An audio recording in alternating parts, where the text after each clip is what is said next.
Hi guys, and welcome to another Diablo 3 patch 2.2 Barbarian video.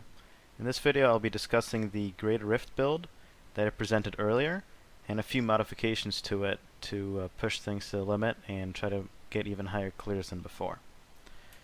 So the first couple changes I made was in gearing.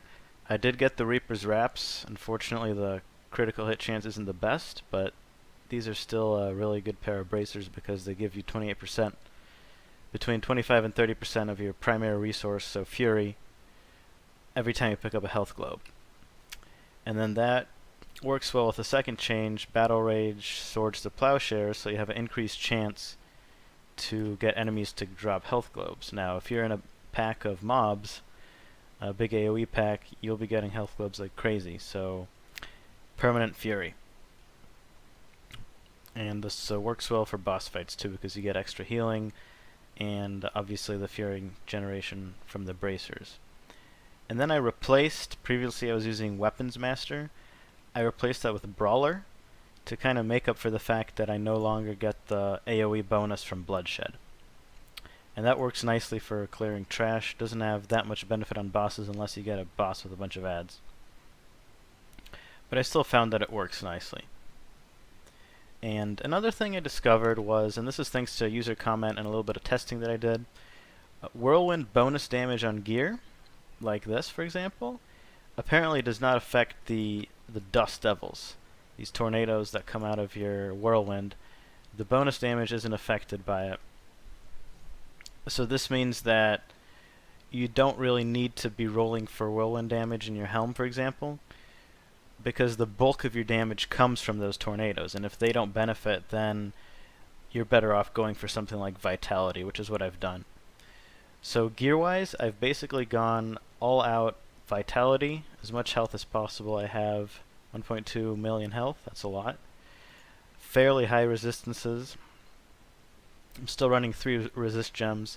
Basically the idea is with these builds, there are plenty of variations. You could make modifications to sort of make it suit your needs and your playstyle. Like you could go for Nerves of Steel, for instance, right, to give you a free life, and there are other alternatives too that people have mentioned in comments to my other video and people are playing. But regardless, the idea is always going to be to do as much damage without dying. So trying to tweak the build to maximize your damage output while preventing deaths or minimizing deaths is what you want to be doing. So I did get a few upgrades. Since my last video I got I believe it was a 13-minute Rift 52 clear, and I've gotten 5 or 6 attempts in on 53. I wasn't able to clear any. I did get very close, within like 20 billion on a bad boss, but I've been getting very bad luck with bosses. I've been getting bosses like Gom or Orlash, bosses where you can't just stay there in DPS, where you have to actively avoid their damage. But I did get an ancient belt here and better boots, so that's helped a little, but unfortunately my weapon is still the old one without ancient's damage, and this would certainly help on single target for the Rift boss. But in any case, I just wanted to give you basically a video showing you the few changes that I've made to the build. And I think that this is still one of the better general purpose builds for high-end Greater Rifts, because this doesn't require that much fishing.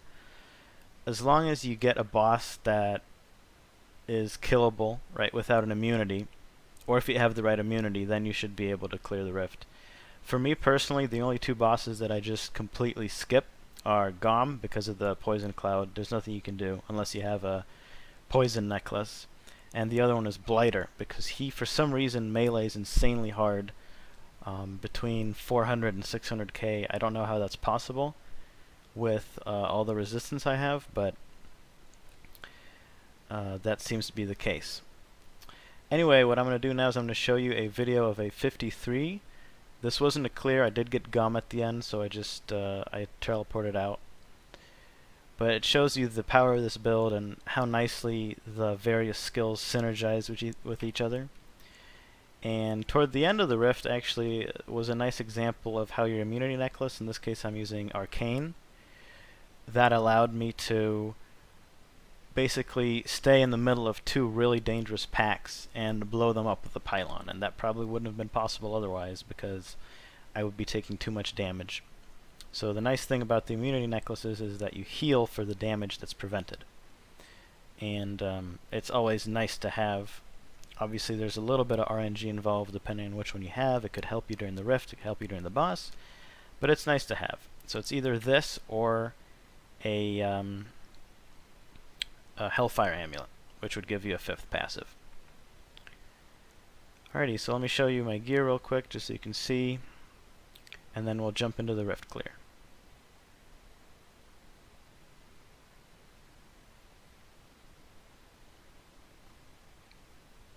Alright, almost forgot one other thing. Because I got rid of Weapons Master, I'm getting a little bit less Fury generation by default. So I went for Inspire on my Templar, which gives you a 10% bonus to Fury generation. So I would recommend going for that if you opt to go with this build instead of one with Weapon Master. Alrighty guys, thanks for watching. If you have any comments or questions, please leave them below and I'll do my best to answer. See you later, bye.